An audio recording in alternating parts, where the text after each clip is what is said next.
नमस्कार, राष्ट्रपोस्ट से मैं पवन केसवानी। छत्तीसगढ़ में जिन दिनों 5 सालों तक भूपेश बघेल की सरकार थी तो दुर्ग जिले को वीवीआईपी जिला कहा जाता था। ऐसा कहना भी स्वाभाविक था क्योंकि यहीं से मुख्यमंत्री सहित 5 मंत्री चुनकर आते थे और इसी जिले में एक एसपी हुआ करते थे, डॉक्टर अभिषेक पल्लव। इस नाम को तो आपने हाल फिलहाल में भी काफ़ी सुना होगा, लेकिन किसी और वजह से अभिषेक पल्लव सन 22 और 23 की अगर मैं बात करूं तो खूब छाए हुए थे। कहाँ? सोशल मीडिया में, रील में खूब सारे कैमरे लगाए रहते थे, सड़क में लोगों को पकड़ लेते थे, कैमरे वालों को बुला लेते थे। उस समय यूट्यूबर्स और रील बनाने वालों की तो पौ 12 हो चुकी थी, यहाँ एक पन दो काज हो रहा था। अभिषेक पल्लव को भी सुर्खियों में बने रहने की आदत थी और जो सोशल मीडिया इन्फ्लुएंसर थे उनका भी काम हो रहा था, खूब सारे सब्सक्राइबर जो मिल रहे थे। वो एक ऐसा दौर था जब अभिषेक पल्लव ने दुर्ग जिले के तमाम थानों और यहाँ तक पुलिस चौकी वालों को भी कह दिया था कि कोई मीडिया बाइट नहीं देगा सिवाय मेरे। हर दिन प्रेस कॉन्फ्रेंस के नाम पर एक नया तमाशा होता था और एक नई वीडियो बनती थी। कुछ कॉमेडी होती थी, किसी को जलील किया जाता था, किसी को एक्सपोज किया जाता था। देश भर में सुर्खियां मिल रही थी, रीच भी हजारों से बढ़कर लाखों और मिलियन तक पहुंच जो रही थी। खासकर महादेव सट्टा मामले का कोई पैनल पकड़ में आता था या पकड़े जाने की बात की जाती थी तो वहाँ खूब कॉमेडी की जाती थी और बड़ी ही बेशर्मी से ये स्वीकार भी किया जाता था कि दुर्ग जिले के 30 पुलिस वाले इसी महादेव सट्टा ऐप में शामिल हैं। ये कोई और नहीं बल्कि अभिषेक पल्लव की ओर से ये बातें मीडिया के सामने कही जाती थी। एक दौर ऐसा आया जब मुख्यमंत्री को लगा कि अभिषेक पल्लव कुछ दिन और रहे तो हो सकता है यहाँ के विधायक बन जाए या लोकप्रियता के मामले में मुख्यमंत्री तक को पीछे छोड़ दे। तब भारी अनमने से उन्हें कबीरधाम भेजा गया। फिलहाल कबीरधाम से भी उन्हें हटा दिया गया है। कारण तो आपको अच्छी तरह से पता होगा कि लोहारडी गांव में जहां एक कर 3 हत्याएं हुई और तीनों हत्याएं ही साहू समाज से थी, मामला कुछ ज्यादा ही सेंसिटिव था। पॉलिटिकल टूरिज्म भी शुरू हुआ। विपक्ष की ओर से मोर्चा संभाला भूपेश बघेल ने। भूपेश बघेल के कभी वो पुलिस अफसर एसपी डॉक्टर अभिषेक पल्लव खासम खास हुआ करते थे। उनके बारे में भूपेश बघेल की आज धारणा कुछ इस तरह से बनी। इंस्पेक्टर है, रघुनाथ के परिवार वाले भी मुझे बताया, इंस्पेक्टर थे, पूरे सिपाही थे और उसके उपस्थिति में घर में आग लगी उसके सामने वो चाहते तो रोक सकते थे। तो पुलिस की लापरवाही सीधे दिखाई दे रही है। कुछ लोग बोल रहे थे एसपी भी आ गए थे और वो वीडियो भी बना रहे थे, रील बनाने में मास्टर हैं वो। यदि कार्रवाई करते तो उस समय शायद रोका जा सकता था, तो लोग बता रहे हैं। इसलिए व्यापक रिपोर्ट तैयार करके हम मीडिया से भी बात करेंगे, पीसीसी चीफ को भी देंगे, सीएलपी लीडर को भी देंगे और सरकार को भी देंगे। भूपेश बघेल जी, आपको ये बातें तब समझ नहीं आ रही थी जब आपके मुख्यमंत्री रहते, आप ही के गृह जिले में ये हर रोज रील बनाने की नौटंकी हो रही थी। तुम्हारे तो शरीर में दिल ही दिल है, यहाँ एक दिल, यहाँ ये इतने दिल वाले हो यार तुम। कितने चिट्ठी के जेल गए थे, कब गए थे जेल? अगले साल के 15 अगस्त को गए थे। जब देश आजाद हुआ, तुम्हारे जैसे चोरों से तो आजादी मिली नहीं अपने को। आप ही की मार्गदर्शन नेता तो आप ही हैं लीडर। रघुनाथ साहू की मौत मॉब लिंचिंग की वजह से हुई थी। आक्रोशित ग्रामीण सड़कों पर उतर आए थे, कानून को हाथ में ले लिए थे। ऐसे हालात तब निर्मित हुए जब पुलिस और इंटेलिजेंस को भी अच्छी तरह से पता होगा कि लोहारडी गांव में किस तरह से तनावपूर्ण हालात हैं और मरने वाला रघुनाथ जिस पर कचरू साहू की हत्या के आरोप थे, वो पहले ही गांव वालों को चुनौती दे रहा था कि 6 महीने के अंदर उसकी हत्या हो जाएगी। रघुनाथ साहू ने जो कुछ किया, जनता ने अपनी प्रतिक्रिया दे दी। अब बारी पुलिस की थी और डॉक्टर अभिषेक पल्लव की भी थी। वीडियो बनाने की पूरी तैयारी हो चुकी थी। एक नाबालिग का वीडियो सोशल मीडिया में खूब वायरल हुआ।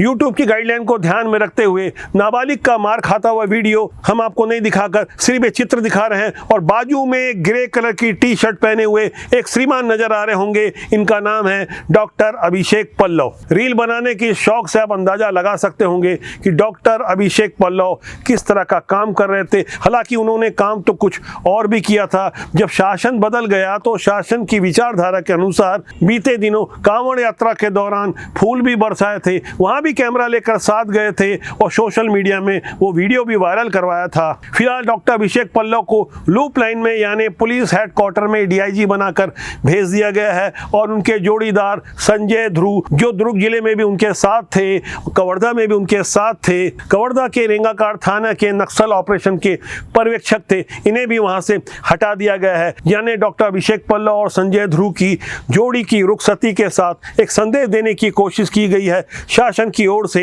कि अब रील बनाने से काम नहीं चलेगा, काम करने वालों की जरूरत है। कलेक्टर भी हटा दिए गए, पूरा का पूरा थाना हटा दिया गया। साफ तौर पर एक संदेश देने की कोशिश गृह मंत्री और उप मुख्यमंत्री विजय शर्मा की ओर से की गई। मुझे ध्यान है कवर्धा में जब दौड़ा कर कवर्धा की सड़कों पर लोगों को पीटा गया था, मोहम्मद अकबर मंत्री थे यहाँ पर, जिन्होंने पीटा उनको पुरस्कृत किए थे। मुझे ध्यान है इस विषय का कि बीरनपुर में घटना हुई थी, स्थानीय लोकल वहां के मंत्री मिलने नहीं गए थे, मुख्यमंत्री मिलने नहीं गए थे तत्कालीन।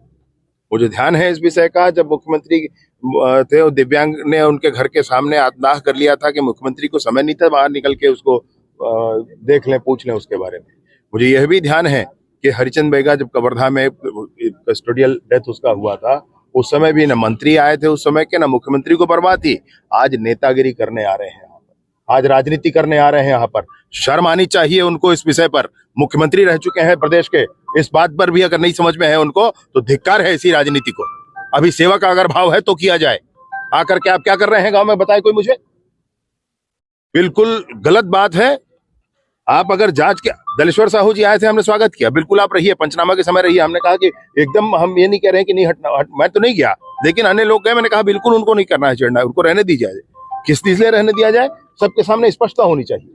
लोहारडी की हिंसक वारदात के बाद पुलिस ने जिन बेकसूर गांव वालों को गिरफ्तार कर दुर्ग जेल में बंद किया, दुर्ग की सेंट्रल जेल में उनसे मुलाकात करने खुद मंत्री गए, जो कवर्धा इलाके के निर्वाचित विधायक भी हैं, उप मुख्यमंत्री हैं। गृह मंत्री विजय शर्मा की इस सदाशयता की चर्चा न केवल सोशल मीडिया में बल्कि आम जनता में भी हो रही है। कचरू साहू, रघुनाथ साहू के बाद प्रशांत साहू की न्यायिक हिरासत में जब मौत होती है तो वहाँ संवेदना आगे आती है। छत्तीसगढ़ के दोनों उप मुख्यमंत्री अरुण साहू और विजय शर्मा मृतक प्रशांत साहू के घर जाते हैं। 10 लाख का चेक परिजनों को देने के साथ शासन की ओर से खेद प्रकट किया जाता है। जिस वक्त राज्य शासन के दो उप मुख्यमंत्री मृतक प्रशांत साहू के घर जाकर उसकी मां के समक्ष खेद प्रकट कर रहे थे, 10 लाख रुपए की मुआवजा राशि दे रहे थे। साथ में एक और मंत्री थे, टंकराम वर्मा, स्थानीय विधायक, भावना वोरा के अलावा साहू समाज के वरिष्ठ पदाधिकारी मौजूद थे। यानी कुल मिलाकर पुलिस के द्वारा की गई गलती को शासन ने अपनी गलती माना। अब उसके बाद बारी थी कार्रवाई की तो फौरन कार्रवाई भी नजर आने लगी। लगातार सुधार की कोशिश की जा रही है कि आने वाले दिनों में शासन की ओर से अनुशासन के मामले में और ज्यादा सख्ती बढ़ती जाएगी। कवर्धा के लोहारडी में हुई हिंसक वारदात के बाद शासन ने जिस तरह की सख्ती दिखाई है, जो नई नियुक्तियां की है, थाने के सारे पुलिस कर्मियों को लाइन अटैच करके एक बड़ा संदेश देने की साफ तौर पर कोशिश की गई है। काम में लापरवाही करने वालों को अब बर्दाश्त नहीं किया जाएगा। इसका संदेश पाठ्य पुस्तक निगम के एमडी प्रेम प्रकाश शर्मा के निलंबन के साथ भी दिया गया, जिनके कार्यकाल के दौरान वर्ष 2024-25 यानी मौजूदा शैक्षणिक सत्र की पुस्तकों को सरकारी स्कूलों में जो पुस्तकें मुफ्त बांटी जानी थी कबाड़ में मिली है। मेन स्ट्रीम की मीडिया की ओर से इस पर खूब खबर बनाई गई। पाठ्य पुस्तक निगम के महाप्रबंधक प्रेम प्रकाश की गतिविधियों को भी खंगाला जा रहा है। शासन और सिस्टम में अभी भी बहुत सारे ऐसे अधिकारी बैठे हुए हैं। भूपेश बघेल के शासनकाल में भी मलाई खा रहे थे, मलाईदार ओहदों में बैठे थे। नई सरकार बने 9 महीना हो गया है, बावजूद इसके अभी भी बस बदला है तो स्वर बदला है, सुर नहीं बदला है। कार्रवाई साइलेंट तरीके से चल रही है, चुपचाप चल रही है। ऐसे लोगों को चिन्हित किया जा रहा है। हमारे पास ऐसे लोगों की सूची है जो भ्रष्टाचार में लगे रहे, घोटाले में लगे रहे, गलत कार्यों को खाद पानी देते रहे। वास्तव में ऐसे लोगों के ऊपर बड़े स्तर पर कार्रवाई की आवश्यकता है। यहाँ मैं सबसे बड़ा उदाहरण आबकारी विभाग का दूंगा। आबकारी विभाग में भूपेश बघेल शासनकाल में जिस तरह से शराब घोटाला सामने आया, करीब 2,500 करोड़ का वह शराब घोटाला था और इस घोटाले को अंजाम देने वाले आबकारी विभाग के वही बड़े बागड़ बिल्ले, वही भ्रष्ट अधिकारी अभी भी जिम्मेदार पदों में बने हुए हैं। ऐसे ही भ्रष्टाचार का स्वाद चख चुके लोगों के ऊपर सख्त से सख्त कार्रवाई की बहुत ज्यादा आवश्यकता है। जब तक ऐसे लोगों पर कार्रवाई नहीं होगी, नए चेहरे सामने नहीं आएंगे, तो शासन से स्वाभाविक रूप से बार बार प्रश्न पूछा जाएगा। सोशल मीडिया का दौर है, खासकर युवा जनता प्रश्न पूछने में देरी नहीं करती और आरोप लगाने में तो और ज्यादा जल्दबाजी करती है। लोकतंत्र में जवाबदेही भी बनती है, इसलिए परिणाम तो देना ही होगा। दुनिया की सारी दौलत और सारी सांत्वनाओं से किसी मरे हुए व्यक्ति को वापस नहीं लाया जा सकता, किसी की जिंदगी वापस नहीं लाई जा सकती, लेकिन भविष्य के लिए यह सुनिश्चित किया जा सकता है कि आने वाले दिनों में ऐसा महापाप फिर नहीं हो। सत्ता में जो बैठा होता है, गलतियां उन्हीं की गिनाई जाती है।